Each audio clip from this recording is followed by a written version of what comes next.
I stood outside the house, taking in a slow breath, feeling the weight of memories come back as I stared at the place I had left almost a year ago. The sun was dipping low, casting long shadows across the front lawn of the two-story home that had never quite felt like mine. My mom had married Ray about 2 years back after a whirlwind romance, and since then, it just never felt like home anymore. Ray was already at the door, standing there with a kind of casual ease that seemed almost out of place. He was tall, standing straight but relaxed, though there was something about him that made me feel uneasy, though I could not quite pinpoint why. When he smiled, it was different. Not the usual forced one when my mom was nearby. This time, it felt real. "Good to see you again, Jake," he said, the warmth in his voice surprising me. "How was the drive?" "Not bad," I replied, stepping inside the cool hallway. The place was spotless, just like always, and I could smell the familiar mix of fresh wood and lavender candles my mom loved so much. Yet, something felt different now, as if the air itself was charged with something unspoken. Ray shut the door behind me, grabbing my bags as he led me down the hall. It struck me how comfortable he seemed in this space. Almost too comfortable. I had been gone for a while, and yet it felt like Ray had somehow grown more a part of this house than I had ever been. "Your mom's going to be late," he said as he set my suitcase down. "Work stuff, you know how it is." I nodded, barely paying attention. "Yeah, she's always working. Looks like it's just the two of us for now," he added, his tone casual, though there was something in his words that lingered, making the moment feel both innocent and a little off at the same time. I gave him a quick nod as he headed to the kitchen for a drink, leaving me alone in the hallway. I took a breath, trying to settle myself, not sure why I was feeling so on edge around him. He was just Ray, my stepdad. No big deal, right? But as I dropped my bag on the bed in my old room and caught a glimpse of myself in the mirror, I realized how much things had changed in the past year. And I wondered, just for a second, if Ray noticed it too. By the time 7 o'clock rolled around, my phone buzzed. It was my mom. The call was short, just like usual. "I am not going to make it home tonight, Jake," she said, her voice sounding distant through the static of a bad connection. "There's a meeting running late, and I have emails to get through after. Ray will take care of dinner." So it was just me and Ray. Alone. The house felt quieter than usual, a cool breeze slipping through the open windows as Ray put on some soft jazz. I sat at the kitchen table, watching him move around with ease, as if the house was his own personal stage. He chopped up some vegetables, threw some oil in the pan, and laid out the plates like he had done this 1,000 times. "It's nice to have you back here," he said, setting a plate of pasta in front of me. "It feels different with just your mom and me here." "Quieter? Quieter how?" I asked, twirling the pasta on my fork, more out of habit than curiosity. He shrugged, glancing over at me. "I don't know. It is just less lively, I guess." I nodded, not sure what to say next. We ate in silence for the most part after that, making small talk here and there, but it was nothing deep. Still, something about the way he looked at me kept getting under my skin. The way his eyes seemed to linger just a second too long made me feel like there was more going on underneath than I wanted to admit. After dinner, we moved out to the back porch, where the setting sun drenched everything in a warm orange glow. I leaned back in my chair, listening to the crickets chirp in the distance, the smell of honeysuckle drifting through the air. Ray poured us each a glass of wine, and by the time the bottle was halfway gone, I could tell he had relaxed more than I had ever seen before. He let out a long, satisfied sigh, staring out into the distance. I wanted to say something, anything to cut through the thick silence between us. And before I knew it, the words came out of my mouth, surprising me just as much as they did him. "Do you ever feel like you don't belong here?" Ray turned to look at me, his face thoughtful. "What do you mean?" I glanced at my wine, swirling it around in the glass. "Like, maybe this isn't your place. Like, you're just passing through." He took a slow sip, his eyes narrowing as he thought about it. "I think everyone feels that way sometimes," he said finally. "Like you are stuck between places, between moments." I nodded, feeling a strange sense of understanding settle in. "Yeah," I muttered. "I guess so." After that, we stopped talking, but the silence felt heavier somehow, as if something had shifted between us. We sat there for a long time, side by side, until the sun dipped completely below the horizon, leaving the porch bathed in shadow. I looked up and noticed the stars starting to peek out from the darkening sky. And though neither of us said a word, I had the feeling we had crossed some sort of invisible line, one we would not be able to come back from. The next day, the heat was almost unbearable. The kind of day where you just want to sit in front of a fan and try not to move. But I felt restless, too wound up to stay still.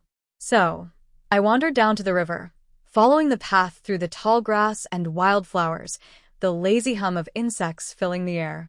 The river was calm, the surface rippling gently with the breeze, and I sat down at the edge of the water, trying to clear my mind. It was peaceful here, the kind of place that made it easy to forget everything. The noise, the confusion, the thoughts swirling in the back of my head. I was so caught up in the quiet that I did not even hear Ray approach until he was standing next to me. I looked up, surprised. "Hey," he said, his hands tucked into his pockets. "Mind if I join you?" "No, go ahead," I said quickly. He sat down beside me, and we both stared out at the water, the silence stretching between us. But this time, it was not uncomfortable. It felt like we were both waiting for something to happen, though neither of us knew exactly what. After a while, Ray broke the silence. "It's nice down here," he said softly. "Peaceful." "Yeah," I agreed. "I come down here a lot when I need to think. Or when I need to stop thinking." Ray chuckled quietly. "Yeah, "I get that." I turned to look at him, really look at him, and for the first time, I saw him as more than just my mom's husband. He was a person, someone with his own worries and struggles, someone who seemed just as lost as I was. what?" Ray asked, his voice gentle. "Nothing," I said quickly, turning my gaze back to the river. "It's nothing," but it was not nothing. It was everything. And as we sat there by the water, the sun sinking behind the trees, casting long shadows across the water, I felt something shift inside me, like a dam about to burst. The heat hung over us the rest of the week, like a thick blanket that refused to lift. Each day felt hotter than the last, and with it, a strange urgency seemed to grow between me and Ray. We spent more time together than ever before, watching movies in the living room, driving into town for no particular reason, sitting up late on the back porch while the crickets chirped and the fireflies danced around us. And every day, the tension between us seemed to grow.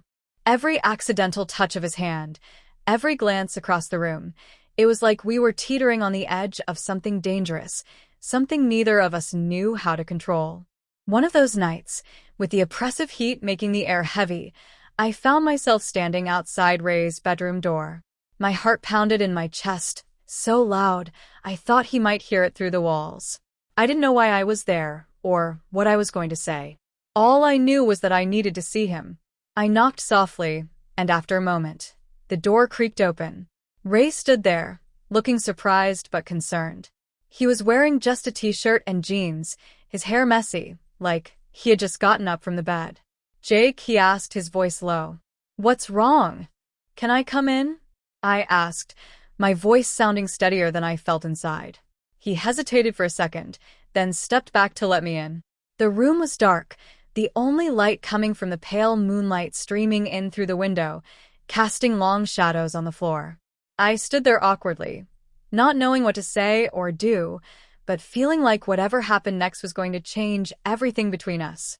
Without thinking, without any idea of the consequences, I stepped closer to him. "Ray," I whispered, my voice trembling with uncertainty. He reached out then, gently taking my hand in his. His eyes searched mine, as if he was looking for some answer to a question he didn't know how to ask. And in that moment, it felt like time stopped, like the whole world was waiting for us to decide whether to take a step back or a leap forward. We stood there, frozen, surrounded by the silence and the soft glow of moonlight. My heart raced so fast I could barely breathe, and I wondered if he could hear it, too. The thoughts that had swirled in my head all summer suddenly felt louder, more real, and I knew we were on the brink of something I couldn't turn away from. "I should go," I whispered, starting to pull away. "I shouldn't have come here." But Ray's hand tightened around mine, holding me in place. "Maybe you shouldn't have," he said, his voice raw and unsteady. "But you did." I looked up at him, seeing something in his eyes I had never noticed before. In the soft light, he didn't seem so put together, so calm and composed. He looked vulnerable, just as confused as I was. Whatever walls we had tried to build between us over the past weeks, they had already come crashing down. "I don't know what's happening," I admitted, my voice shaking. "I can't stop thinking about you. I can't." Ray closed his eyes, letting out a pained breath. "Do you think I haven't felt the same?" he asked in a harsh whisper. "Every day, every time I see you, it's like I'm fighting myself. And I'm losing." His words hit me like a wave, and suddenly, it felt like the ground had fallen away beneath us. I didn't know what to say, didn't know how to make sense of it all. All I could do was reach out, my hand trembling, and touch his face. His skin was warm under my fingertips, and that simple touch felt like everything had changed. Before I could stop myself, before either of us could think, our lips met in a kiss. It started slow, soft, but it quickly deepened, turning desperate, like we were both trying to find something in each other we couldn't put into words. His hand slid into my hair, pulling me closer, and I melted into him, feeling like I was free-falling into something I couldn't control. We stumbled back, our bodies pressed together as we moved toward the bed. My hands fumbled with the hem of his shirt, pulling it over his head. His skin was hot against mine, and I could feel the muscles in his chest tense under my touch. "Are you sure?" Ray whispered, his breath hot against my ear. "Yes," I breathed, more sure of that than I had been of anything in a long time. "I'm sure." In that moment, it felt like nothing else mattered. Like we were the only two people in the world, like everything that had happened before had led us here. To this moment, to this choice, to this love that had grown between us, without either of us wanting to admit it. The next morning, sunlight streamed through the curtains, casting a golden glow across the room. I woke up slowly, the events of the night before flooding back in a rush. I could still feel Ray's touch, still hear the way he had whispered my name in the dark. As I rolled over to face him, a mixture of joy and fear bubbled up inside me. Ray was already awake, leaning on one elbow, watching me with an expression that was both tender and uncertain. For a long moment, we didn't say anything, just laying there in the quiet, trying to figure out what came next. "Morning," I finally said, my voice still groggy. "Morning," Ray replied, his voice low and rough from sleep. He reached out, brushing a strand of hair away from my face, and I leaned into his touch, feeling warmth spread through me. "Are you okay?" he asked, his eyes searching mine. "Yeah," I answered with a small smile. "I'm okay." But as the morning went on, reality started creeping back in. We dressed in silence, the weight of what we had done settling over us like a heavy cloud. The house, once a place of routine and comfort, now felt filled with secrets that clung to the walls, the floors, and every step we took. That afternoon, my mom came home. She swept through the house, kissing me on the cheek and chatting away about work, completely oblivious to the tension between me and Ray. It felt surreal, like I was betraying her with every word, every smile, every lie I let slip. "Did you two get along okay while I was gone?" she asked over dinner, her eyes flicking between us. "Yeah," I said quickly, forcing a smile. "We were fine." Ray kept his eyes down on his plate, barely saying a word, and I could see the struggle in his expression, the guilt, the confusion, the same longing I felt inside. The days that followed felt like a game of hide and seek. We stole moments together whenever we could, a quick brush of fingers in the hallway, a shared look across the table, a whispered word when no one was around. It was dangerous, exhilarating, like living on the edge of a cliff, always one step away from falling over. At night, we would find each other again, hidden away from the world. It became an unspoken agreement between us that when the lights went out and the house was quiet, we would meet in the dark, in the secrecy of a night. But the fear of getting caught hung over us like a shadow. My mom wasn't stupid. She was sharp, and with each passing day, I could see her starting to notice things. The way Ray looked at me a little too long, the way I seemed to tense up whenever he was in the room. She hadn't put the pieces together yet, but it was only a matter of time. One morning, we all sat down for breakfast together, the tension so thick you could cut it with a knife. My mom's eyes lingered on me a little too long, her gaze flicking over to Ray every few seconds. I felt my heart pounding in my chest, trying to act normal, but I could feel the walls closing in. "You and Ray seem to be spending a lot of time together," she said casually, but I could hear the edge in her voice. I froze, my fork halfway to my mouth. I tried to smile, to sound as normal as possible. "Yeah, I guess. We've just been getting along." She nodded slowly, like she was thinking it over, then took a sip of her coffee. "Is everything okay?" she asked, her voice full of concern but also suspicion. "It just feels like something's different." Ray cleared his throat, shifting uncomfortably in his seat. "You're overthinking it, Sarah," he said calmly, using my mom's name. "Jake and I just get along well, that's all." My mom's eyes darted between us, and for a moment, I was sure she could see the truth. But then she shook her head and forced a laugh. "I guess I'm being paranoid," she said, smiling. "Ignore me." But I couldn't ignore the fear clawing at my insides.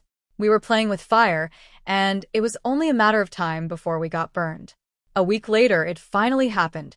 My mom had planned a weekend trip to visit an old friend in another town, leaving me and Ray alone for the first time in what felt like forever. As soon as her car pulled out of the driveway, it was like a dam broke between us.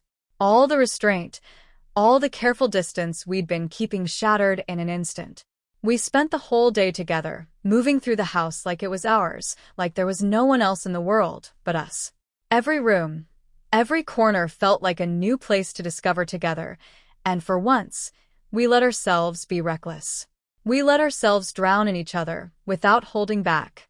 By the time the sun started to set, we were tangled up together on the living room floor, the soft glow of the evening casting long shadows across our skin. Ray's hand traced lazy patterns up and down my arm, and I closed my eyes, letting the warmth of his touch wash over me. "This feels like a dream," I whispered, barely able to believe that any of it was real. "I know," Ray said softly, his voice filled with awe. "But it is real. And I don't want to wake up." We stayed like that for a long time, holding each other in the quiet, wrapped up in the feeling that, for the first time in what felt like forever, we had all the time in the world. But then, just as we were starting to drift off, the sound of a car pulling into the driveway shattered the peace. My mom's car. Panic shot through me like a bolt of lightning. "She wasn't supposed to be back until tomorrow," I whispered frantically, scrambling to my feet. "What do we do?" Ray was already up, pulling on his clothes, his face pale. "Get dressed," he said, his voice tight with fear. "We have to act normal. She cannot know." We rushed around, throwing on clothes, fixing our hair, trying to make the living room look like it had not been the scene of our stolen moments. By the time my mom walked through the front door, we were sitting on opposite ends of the couch, pretending to watch TV, trying to look like everything was fine. "Hey guys," my mom called out, sounding cheerful as she dropped her bags on the floor. The trip got cut short. "Everything okay here?" I forced a smile, my heart pounding in my chest. "Yeah, everything's fine." "Good," she said, but there was something in her eyes, a flicker of suspicion. She paused in the doorway for a moment, then headed into the kitchen. The tension in the house was unbearable after that. Every time I caught my mom looking at me or Ray, it felt like she was one step away from putting the pieces together. I tried to act normal, to keep my distance from him, but it was impossible. Every time we were alone, every time we exchanged a glance or brushed against each other in the hallway, it felt like we were on the verge of being exposed. And then, one night, it all came crashing down. I was woken up by the sound of shouting downstairs. My mom's voice, sharp and furious. Ray's voice, low and pleading.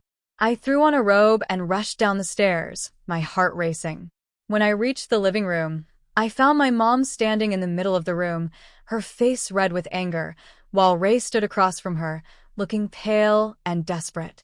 "Do not lie to me," My mom was yelling, her voice shaking with rage. I know something is going on. I am not an idiot, Ray. Sarah, please, Ray said, his voice full of regret. It is not what you think. Do not tell me it is not what I think, my mom screamed, her hands shaking. I can see it. The way you look at him, the way you… Mom, stop. I cried, rushing into the room, tears already blurring my vision. Just stop. They both turned to look at me, and in that moment, the whole room seemed to freeze. The silence was deafening, the tension so thick it was suffocating. And I knew there was no way out now. There was no more hiding, no more pretending. My mom's face crumpled, her eyes filled with a mixture of hurt and disbelief. Tell me the truth, she whispered, her voice breaking. Tell me what has been going on. I opened my mouth to speak, but the words caught in my throat. I glanced over at Ray, who looked like he was about to collapse under the weight of it all. And in that moment, I made the hardest decision of my life.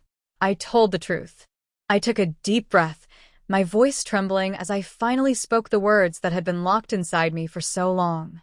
We never meant for this to happen, I said, my throat tight. It just did. My mom's face contorted with pain, and she staggered back as if I had physically struck her. Oh my God, she whispered, her voice barely audible. Oh my God. How could you? How could you both do this to me? Sarah, please. Ray tried to step forward, reaching out to her, but she recoiled, her eyes blazing with a mixture of rage and devastation. Do not touch me, she screamed, her voice raw. Do not you dare touch me. I trusted you. Both of you. I trusted you. And you betrayed me like this. The words hit me like a punch to the gut. The pain in her voice cut through me like a knife, and I could barely breathe through the guilt and shame that was choking me. I'm so sorry, I whispered, my voice breaking. I'm so sorry, Mom. But she shook her head, backing away from both of us like we were strangers, like she could not bear to be near us. No, she said, her voice trembling. You do not get to be sorry. You do not get to say that after what you have done. I want you both out. Right now. Mom, please, I started. But she cut me off, her face twisted with fury. Get out, she screamed, her voice cracking with the force of her emotions. I cannot look at either of you right now. Just go. I felt Ray's hand on my shoulder, gently pulling me back, guiding me toward the door. I wanted to stay, wanted to somehow fix the wreckage we had caused, but there was no fixing this. The look in my mom's eyes was too much to bear. We had shattered everything. We left the house in silence, the door slamming shut behind us like the final nail in the coffin of the life we had destroyed. The days after the confrontation blurred together in a haze of numbness. Ray took me to a small motel on the edge of town, somewhere we could hide, somewhere we could try to figure out what to do next. But everything felt hollow. The weight of what we had done hung over us like a dark cloud. I lay on the stiff motel bed, staring up at the ceiling, replaying that awful night over and over in my mind. My mom's voice, her face, the look in her eyes when she realized the truth, it haunted me. Talk to me, Ray said one night, sitting on the edge of the bed, his voice raw with desperation. Please, Jake, say something. I turned my face away from him, the guilt twisting inside me like a knife. What do you want me to say? I whispered, my throat tight. That I wish we had never done this? That I wish I could take it all back. Ray reached for my hand, and though I wanted to pull away, to curl up in my guilt and shame, I could not. I needed his touch, needed the reminder that I was not alone in this. No matter how much we had lost, we still had each other. We will figure it out, Ray said quietly, his voice filled with a determination I did not feel. I do not know how, but we will. We will find a way to make this right. I let out a bitter laugh, shaking my head. How? I asked, my voice cracking. How do we make this right? My mom is never going to forgive us. I do not even know if I can forgive myself. Ray did not answer, but I could see the pain in his eyes, the regret that mirrored my own. And in that silence, in that shared despair, I realized just how much we had both lost. We had given up everything for something that now felt impossible. Weeks passed, and we tried to build a life out of the wreckage. We found a small apartment in a neighboring town, far enough away from everything we had destroyed. But it did not feel like a new beginning. It felt like running away. I threw myself into school, trying to focus on my classes, trying to find some sense of normalcy. But every time I sat down to study, my mind wandered back to that night. The look in my mom's eyes, the way her voice cracked as she screamed at us to leave. I could not escape it. Ray got a job in town, working long hours to keep us afloat. Every night, he came home with a smile, trying to bring some light into the darkness that had settled over us. But I could see the exhaustion in his eyes, the weight he was carrying. We were both drowning, and neither of us knew how to save ourselves. "Do you think we will be okay?" I asked one night as we lay in bed, my head resting on his chest, listening to the steady beat of his heart. His fingers trailed up and down my arm, but there was hesitation in his touch. "I do not know," he admitted quietly. "I hope so, but I do not know." And that was the truth. We did not know if we would ever be okay again. We did not know if we could survive the fallout of what we had done. All we knew was that we were in it together, for better or worse. One night, long after midnight, my phone rang, its shrill tone cutting through the quiet of the apartment. I fumbled for it, my heart pounding when I saw the name on the screen, Mom. I stared at it, my hands shaking. I had not spoken to her since the night we left, had not even tried to reach out. And now, here she was calling me in the middle of the night. "What is it?" Ray asked groggily, sitting up beside me. "Who is calling?" "It is my mom," I whispered, my voice tight with fear. Should I answer it? Ray's eyes widened, but after a moment he nodded. "Yeah," he said softly. "You should." I took a deep breath, my heart racing as I swiped to answer the call. "Mom," I said, my voice shaking. "Mom, is that you?" There was a long pause on the other end, and I could hear her breathing, could hear the hesitation in her silence. When she finally spoke, her voice was low, filled with a mix of pain and something else, something that sounded almost like forgiveness. "Jake," my mom said quietly, "I do not know if I can ever forgive you, but I want to try. I want to understand." Her words hit me like a punch to the gut, and I felt the tears spill over, my whole body shaking. "Mom, I am so sorry," I sobbed, the words tumbling out of me like a confession. "I am so sorry." "I know," she said softly, and in that moment, I knew this was the beginning of something new. Something fragile, something uncertain, but something real. And as I sat there in the darkness, clutching the phone, holding Ray's hand, I realized that maybe, just maybe, we could find a way to heal. Maybe we could find a way to be okay.